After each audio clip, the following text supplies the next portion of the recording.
Aryavrata. Now, children, Aryavarta, it means the later Vedic period. So now we are learning about the later Vedic period. So underline the date 1000 BCE to 600 BCE. This period is known as it is known as later Vedic period. Okay. Now, children, it was the period when the Aryans, they settled in the Gangetic Valley. Okay.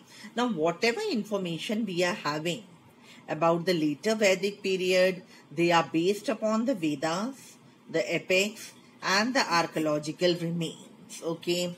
From the areas such as Hastinapur and the upper Gangetic plain. Now we will learn about the political organization.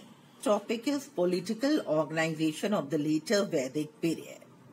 Now in the early Vedic period, as we already know that we were having very small kingdoms. Now in the later Vedic period, what happened? These small kingdoms, they took the shape of, or they became very large kingdoms. Now let us see which were the famous kingdoms which were established in the later Vedic period. The first one was Kuru, okay, that is the modern Haryana, Delhi and western part of UP. The second was Koshala, that is the region of Awadh which is in Uttar Pradesh. Then Magad, region of Patna and Gaya. And the last one was Kashi, that is the modern Banaras. Now let us see, as the kingdoms they became larger, so many other changes also took place. Now the position of the king became stronger. Now he enjoyed absolute power and his position also became hereditary. Hereditary means like after the ruler, his only son used to become the ruler. Now after this, in this period, the ruler or the king, he started claiming himself as a representative of God, okay, and he started performing many sacrifices like Ashwamedha, Vajapaya and the Raja Suva sacrifices. He also started adopting many titles such as Samrat and Maharaja Dhiraj.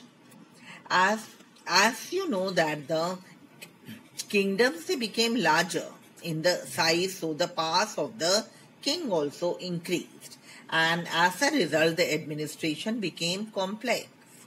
Now in order to run the administration, the king required more officers to help him.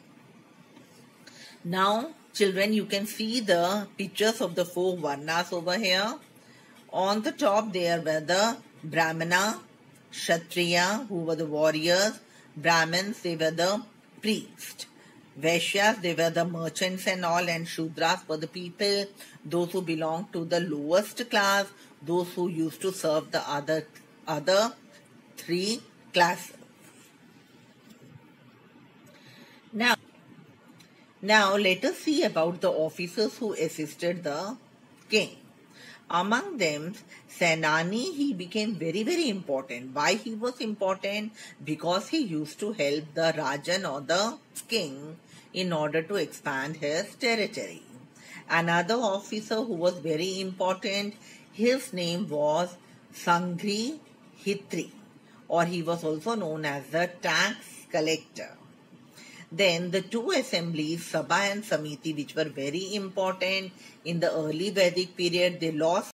Common people, they could not afford to attend the meeting of the Sabha and the Samiti.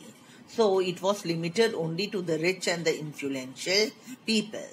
And it was also dominated by the aristocracy or the upper class. Now let us read about the social life. In social life, the first is the family. Now, in the later Vedic period, the birth of the son in a family, it used to be